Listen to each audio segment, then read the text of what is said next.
This clicker is sort of sporadic here, so. There we go. So let's look at the Columbia Gorge as fast as we can. I happened to see the mountain, so I had to take a picture.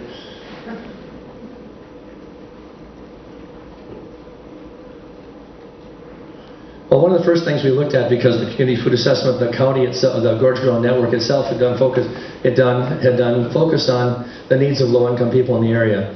And we were struck by one thing. This is a fairly fine agricultural region of Oregon and Washington State.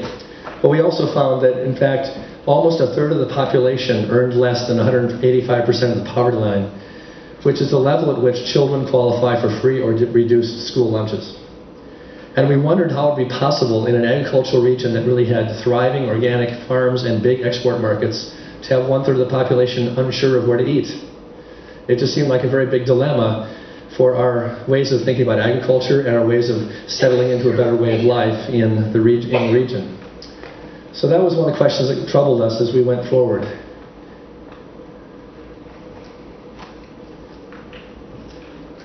Okay, about 2,000 farm families in this region, and the average farm size is well over twice the average farm size in both Washington and Oregon. So a region of quite large farms in general, some wheat acreage in Washington state, some really massive orchards in both sides of the Columbia River. At the same time, however, almost half of the farms are less than 50 acres in size. So the planning we do for food in this area really has to focus on what are the needs of these smaller producers that have small acreage who want to produce some part of the food that might be eaten in the county. About well over half of the farms sell less than $10,000 of product a year, so a very important but not necessarily lucrative small farm sector, and a very fairly large, 20% of the farms almost, selling more than $100,000 of product a year, including some really very multi-million-dollar, really successful orchards. Looking at, there's $106 million of fruit sold from these 5 counties, and Hood River is kind of the star in this with over half of those sales. In fact, 94% of all the county farm sales involve fruit in some way.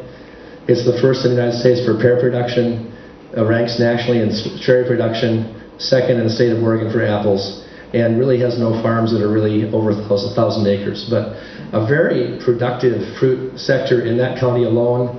In the region as a whole, we have $20 million of grain sold, $10 million of cattle, and you can see the other products. So you get a sense, a very rich, diverse palette of farm products produced in this very precious climate. We also have 273 farms, almost 13% of the farms in the region that sell directly to consumers, who have found some way either through internet sales or farm market sales or community-supported agriculture to really have a direct relationship with the people who will eat their food. In fact, the number of farms selling direct was 8% between 1997 and 2002, and that was a 62% increase in the sales volume of direct sales. This is happening all over the United States. There's a real hunger that people have to know the farmer who raised their food, to have a connection where they know something about the reality of the farm, where they have a sense of authenticity, but also grounding in their food experience that you can only have by having that direct contact. Although the direct farm sales only count for 0.9% of all the farm trade in the area, it's the national average. Nationally, only 0.4% of the products sold by American farmers go directly to people. And then we have these thriving orchards exporting very high quality organic and other produce to Mexico, Colombia, India, and Russia in a very large container-based export market. Unfortunately, we saw some troubling signs as well. Cattle sales in the region fell 40% in 5 years, from 1997 to 2002. And there were also 24% fewer producers. So something is causing people to get out of the cattle business, and for those who remain, the price has gone down to where they're not getting rewarded the way they hoped it to be.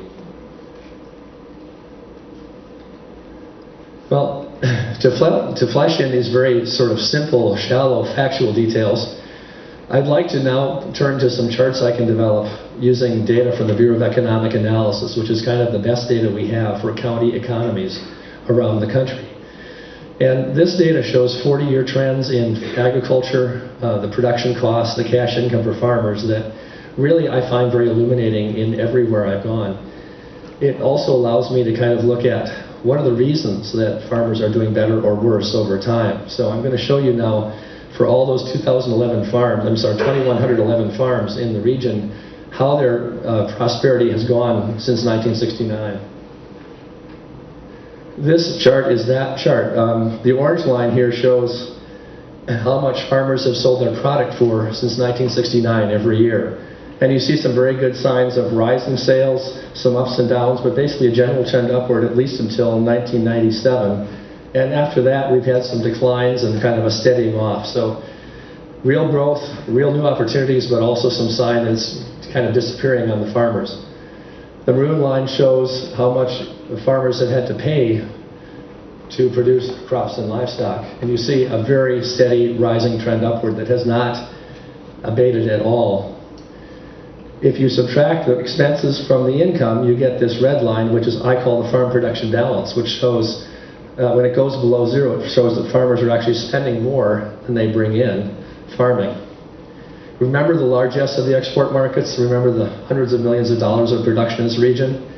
You can see pretty rapidly that farmers have not had a positive year since 1992.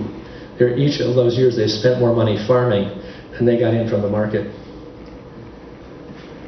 At the same time, this is only a part of the story because inflation has actually taken a toll on farmers' fortunes too. The dollar is worth 1/5 today what it was at the start of this chart in 1969.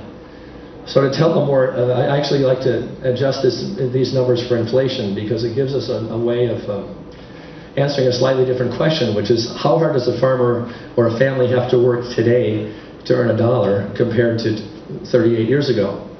So same data adjusted for inflation. If I can get this to click. There we go. Actually a very different story if you adjust for inflation. The maroon line, the expenses, as you recall, you can see that farmers have held their costs absolutely steady in real dollars since 1979.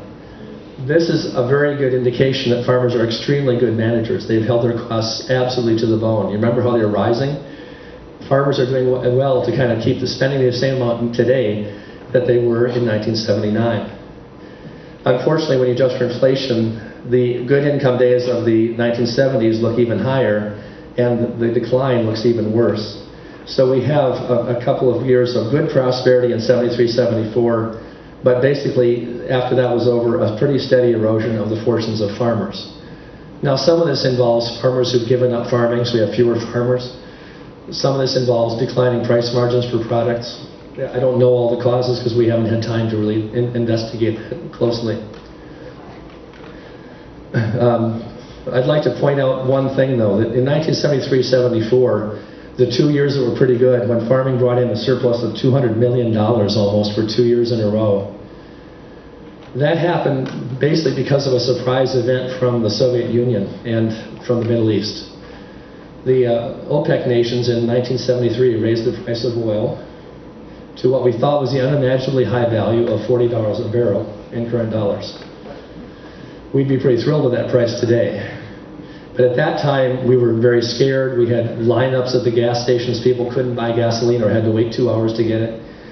The most important effect economically was that our dollar supply was being spent in the Middle East on oil and wasn't coming back because that was put in savings account by Middle East countries and not coming back to the United States. And the White House figured out we had a dilemma in our hands about how do we get those dollars back. But they scanned the world environment and realized the Soviet Union had had some crop failures because of bad weather, because of bad management, bad distribution systems. And they also knew that the Soviets had denominated savings accounts in US dollars. So they talked to the Soviets and said, would you buy grain from us and pay us in dollars? The Soviets said sure, because they needed to supply their people with food. And they bought a lot of wheat and corn especially from our farmers.